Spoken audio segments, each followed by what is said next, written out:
এই কাহিনীর সমস্ত চরিত্র এবং ঘটনা সম্পূর্ণ কাল্পনিক। বাস্তবে জীবিত বা মৃত কোনো ব্যক্তি অথবা কোনো ঘটনার সাথে এর মিল থাকলে তা সম্পূর্ণ অনিচ্ছাকৃত এবং কাকতালীয়। ব্যবহৃত অপ্রাকৃত এবং অলৌকিক ঘটনাক্রম পরিবেশনার উপক্রম মাত্র। কুসংস্কারে বিশ্বাস করবেন না, কুসংস্কার ছড়াবেন না। বন্ধুরা, এক্ষুনি শুরু হতে যাচ্ছে আজকে আমাদের বিশেষ নিবেদন, ভয়ের ছায়া। তাহলে মনোযোগ দিয়ে শুনতে থাকুন। ভয়ের ছায়া। সন্ধ্যা 6টা। 7 দিন হলো আমি এই বাংলোয় এসেছি। সুন্দরবনের কোল ঘেঁষা নির্জন এক পুরনো বাড়ি। ঝরা পাতা আর কুয়াশার চাদরে ঢাকা চারপাশ। নিস্তব্ধতার মাঝে মাঝে পাখির ডাক শোনা যায়, তবে কোথাও যেন এক অদৃশ্য শূন্যতা আছে। আমি রাহুল সেন, পেশায় গবেষক। ব্রিটিশ আমলের স্থাপত্য ও পুরনো ইতিহাস নিয়ে কাজ করি। এই বাংলো নিয়ে বহু পুরনো কাহিনী শোনা যায়, কিন্তু কল্পকাহিনী ভেবে তেমন গুরুত্ব দিইনি। এখন মনে হচ্ছে হয়তো ভুল করেছি। প্রথম রাতেই অস্বাভাবিক কিছু টের পেলাম। হঠাৎ ঘুম ভেঙে গেল। মনে হলো কেউ যেন আমার নাম ধরে ডাকছে, রাহুল, রাহুল। গলা শোনার মতো নয়, যেন গভীর জলের নিচ থেকে আসছে। গলা শুকিয়ে এলো। আস্তে আস্তে চারপাশ দেখলাম। দেয়ালে ঝোলানো পুরনো ঘড়িটা তখন রাত 3টা বাজিয়ে থেমে গেছে। আচমকা ঠান্ডা বাতাসের স্পর্শ পেলাম। বিছানার পাশে দাঁড়িয়ে আছে একটা ছায়া, একজন মেয়ে, সাদা পোশাকে, ঝুলে পড়া ভেজা চুল, অস্বাভাবিক জলজলে চোখ। আমি উঠে পড়তেই সেটি মিলিয়ে গেল। পরদিন সকালে কেয়ারটেকার রমেশ কাকুকে জিজ্ঞেস করলাম, এই বাড়ির ইতিহাস কি? তিনি প্রথমে চুপ করে থাকলেন, তারপর ফিসফিস করে বললেন, এই বাংলো 50 বছর আগে এক ইংরেজ সাহেবের ছিল। তার মেয়ে এলিজাবেথ। একদিন পেছনের পুকুরে। তিনি কথা শেষ না করেই চলে গেলেন, যেন কিছু লুকোতে চাইছেন। বিকেলে লাইব্রেরি ঘাঁটতে গিয়ে একটি পুরনো সংবাদপত্র পেলাম, তারিখ 1972 সাল। একদম নিচে ছোট্ট একখানা ছবি, যেখানে পুকুরের পাশে দাঁড়িয়ে থাকা এক সাদা পোশাকের মেয়ে, তার মুখ অস্পষ্ট, কিন্তু চোখ দুটো অস্বাভাবিকভাবে জ্বলজ্বলে। হঠাৎ মনে হলো ঘরের কোণে কেউ দাঁড়িয়ে আছে, কিন্তু তাকিয়ে দেখি সেখানে কিছুই নেই। সন্ধ্যার পর বাংলো আরও নিঃশব্দ হয়ে যায়, কিন্তু এই নীরবতার মাঝেও আমি শুনতে পেলাম একটি কান্নার শব্দ, খুব মৃদু, দূর থেকে আসছে। আমি উঠে জানালার কাছে গেলাম। বাইরে পূর্ণিমার আলোয় পুকুরটা ঝিলমিল করছে। কুয়াশার মধ্যে অস্পষ্ট একটা অবয়ব দেখা গেল। আমি দ্রুত দরজা খুলে বাইরে এলাম, কিন্তু সেখানে কেউ নেই। রাত বাড়ার সঙ্গে সঙ্গে ঘটনার ভয়াবহতা বাড়তে লাগল। আয়নার সামনে দাঁড়ালে আমার প্রতিবিম্বের পাশে অন্য কারো মুখ দেখা যায়। রান্নাঘরে রাখা থালা গ্লাস নিজে থেকে মেঝেতে পড়ে যায়। দরজা বন্ধ করলেও গভীর রাতে খুলে যায়। আরেক রাতে এক ভয়ঙ্কর ঘটনা ঘটল। আমি তখন টেবিলের সামনে বসে পুরনো কাগজপত্র ঘাঁটছিলাম। হঠাৎ একটা পুরনো ডায়েরি পেলাম। তার প্রথম পাতায় বড় বড় হরফে লেখা, আমি জানি বাবা আমাকে মেরে ফেলবে, কিন্তু আমি মরার পরেও এই বাংলো ছাড়ব না। যারা এখানে আসবে তাদের সবাইকে আমার গল্প শুনতে হবে। হাত পা ঠান্ডা হয়ে গেল। ঠিক তখনই জানালার বাইরে প্রচণ্ড ঝড় শুরু হলো। পাতা উড়ে এসে জানালার কাঁচে পড়ছে। হঠাৎ মনে হলো কেউ যেন কাঁচে আঙুল দিয়ে টোকা দিচ্ছে। আমি ধীরে ধীরে জানালার দিকে তাকালাম। একটি মেয়ে, সাদা পোশাক পরা, ভিজে চুল, ফ্যাকাশে মুখ, আর সেই অদ্ভুত জ্বলজ্বলে চোখ। আমার নিঃশ্বাস বন্ধ হয়ে আসছিল। সে ধীরে ধীরে জানালার কাঁচে হাত রাখল। আমি স্পষ্ট দেখতে পেলাম তার হাতের আঙুলগুলো বিকৃত, কালচে নীল, যেন মৃতদেহের আঙুল। ঠিক তখনই জানালার কাঁচের ওপাশে তার ঠোঁট নড়ল। তুমি এসেছ আমার গল্প শুনতে? কান পেতে রইলাম। কণ্ঠটা যেন হাওয়ার সঙ্গে মিশে ভেসে আসছে, জ্বলজ্বল করছে তার চোখ।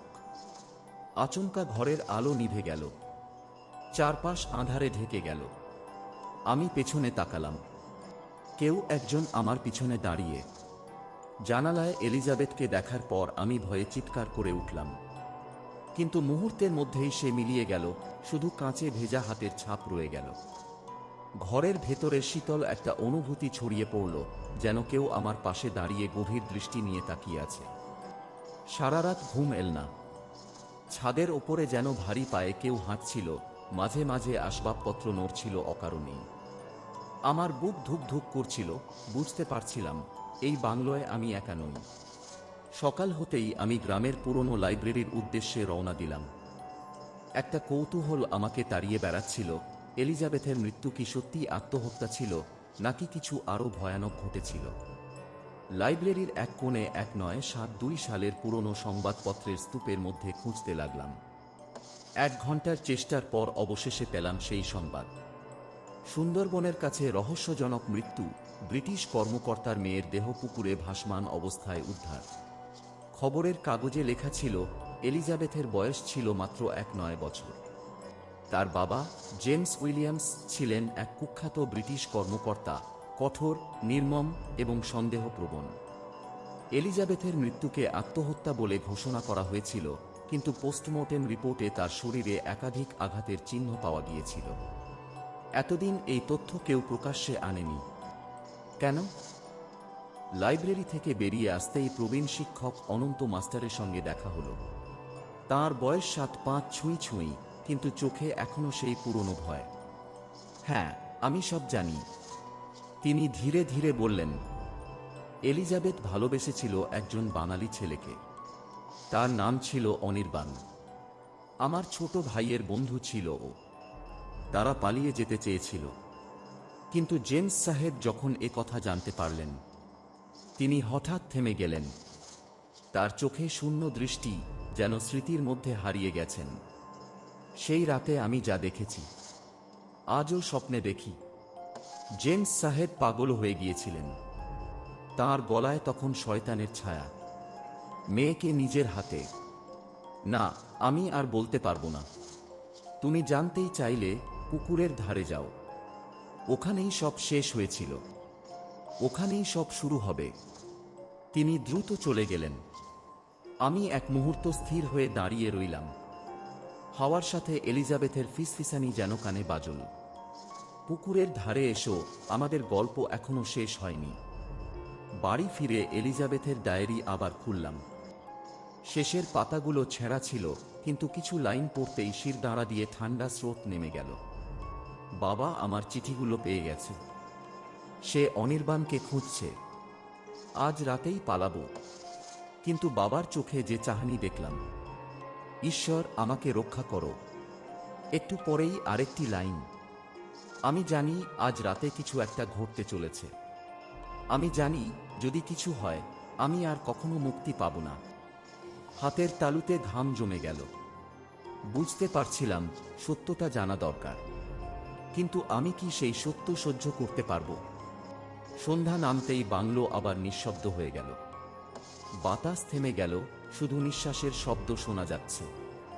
তখনই শুনতে পেলাম পায়ের ভারী শব্দ উপরের তলা থেকে আসছে, ধীরে ধীরে নামছে। সিঁড়ির কাছে গিয়ে দাঁড়ালাম। কেউ একজন নামছে ধীর পায়ে, কিন্তু কিছুই দেখা যাচ্ছে না। আমার কানের কাছে কেউ ফিসফিস করে বলল, পিছনে তাকাও না।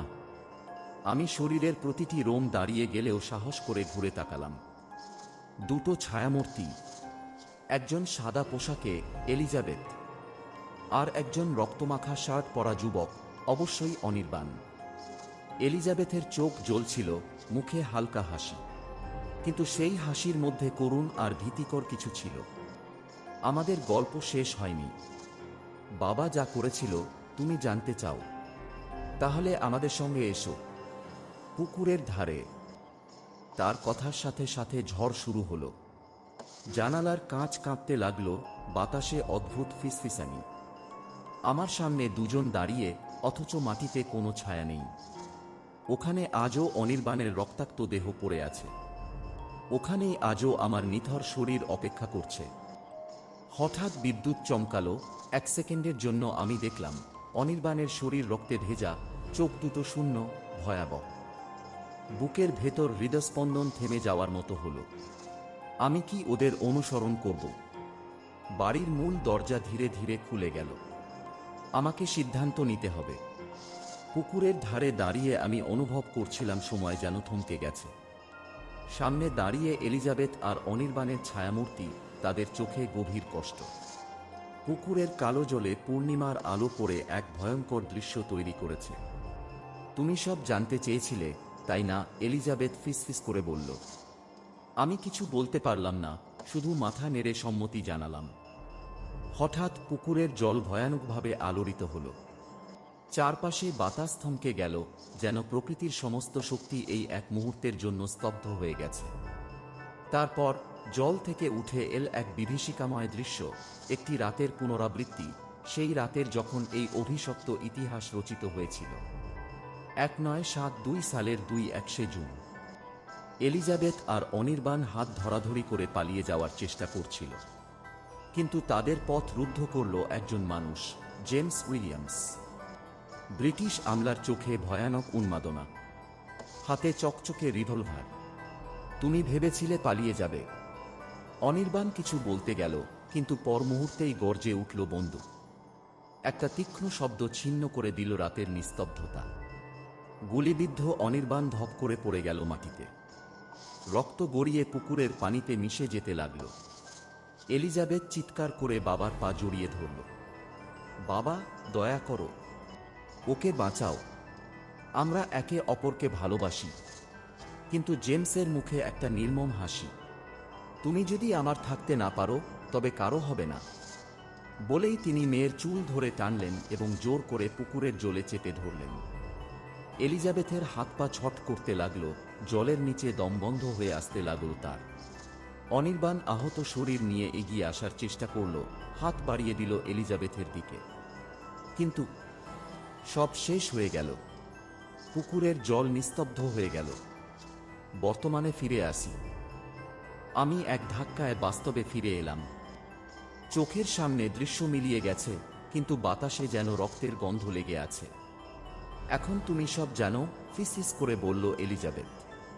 আমি নিঃশ্বাস নিতে পারছিলাম না, গলা শুকিয়ে কাঠ হয়ে গেছে। কিন্তু কিন্তু এখন আমি কাঁপা কাঁপা কণ্ঠে জিজ্ঞেস করলাম। অনির্বাণ সামনে এগিয়ে এলো। আমাদের আত্মা এখনো মুক্ত হয়নি। প্রতি পূর্ণিমায় এই অভিশাপ পুনরাবৃত্তি হয়। আমরা এই রাতের আবর্ত থেকে বের হতে পারছি না। আমাদের শান্তি দিতে হবে, না হলে। এক ভয়ঙ্কর বাতাস বইতে শুরু করল। পুকুরের জল আবার ফেনিয়ে উঠল। উপরের বারান্দায় দাঁড়িয়ে থাকা একটা ছায়ামূর্তি, উস্কো খুস্কো চুল, রক্তমাখা পোশাক, অন্ধকার চোখ, জেমস উইলিয়ামস। সে চিৎকার করে উঠল, এলিজাবেথ, আমার মেয়ে, ফিরে এসো। তারপর সে লাফ দিল, ঠিক যেভাবে 50 বছর আগে আত্মহত্যা করেছিল। চারপাশের বাতাস ভারী হয়ে এলো। আমার মনে হলো এই জায়গা আমাকে গিলে ফেলবে। এলিজাবেথ আর অনির্বাণ আমার দিকে এগিয়ে এলো, তাদের চোখে আকুতি। আমাদের গল্প বলা হয়েছে, কিন্তু অভিশাপ কাটেনি। আমাদের মুক্তি দাও। কিন্তু কিভাবে? একটা কাঁপা কাঁপা কণ্ঠস্বর শুনলাম, যেন বাতাসের মধ্যেই কারো উপস্থিতি। তাকে খুঁজে বের করো, যে এই অভিশাপ বয়ে বেড়াচ্ছে। পরদিন সকালে আমি সেই বাড়ি ছেড়ে চলে এলাম, কিন্তু আমার কানের ভেতর এখনো প্রতিধ্বনিত হচ্ছিল এলিজাবেথের কণ্ঠস্বর। রাতে হোটেলের ঘরে বসে আমি এলিজাবেথের ডায়েরির শেষ পৃষ্ঠাটা উল্টে দেখলাম। সেখানে লাল কালি দিয়ে লেখা, অভিশাপ থামবে না যতদিন না সত্যি উন্মোচিত হয়। আমার বাবা এখনো মুক্ত নয়। সে ফিরে আসবে, এবং সে তোমাকেও ছাড়বে না। হঠাৎ ফোন বেজে উঠল। স্ক্রিনে কোনো নম্বর নেই। আমি ধীরে ধীরে ফোনটা কানে তুললাম। সেদিকে শুধু একটা শব্দ, পুকুরের জলের আওয়াজ, আর একটা মেয়ের কান্না। নিস্তব্ধতা। অনির্বাণের দেহ ঝাঁকি খেল, রক্ত ছিটকে পড়ল ঘাসে। এলিজাবেথ চিৎকার করে অনির্বাণকে আঁকড়ে ধরল, তার চোখে অবিশ্বাস, কান্না আর একরাশ ভয়। বাবা, এটা কি করলে? জেমস উইলিয়ামস সামনের দিকে এগিয়ে এলো। তার চোখে এক অদ্ভুত অন্ধকার খেলা করছিল।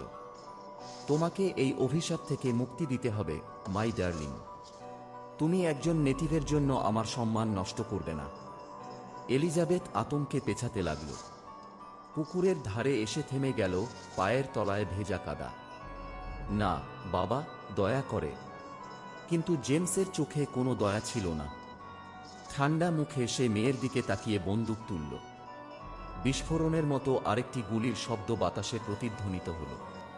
এলিজাবেথের শরীর পেছন দিকে ঝুঁকল, এক মুহূর্ত দাঁড়িয়ে রইল, তারপর ধপ করে পুকুরের জলে পড়ে গেল। জলের ঢেউ এক মুহূর্তের জন্য আলোড়িত হল, তারপর আবার নিস্তব্ধ।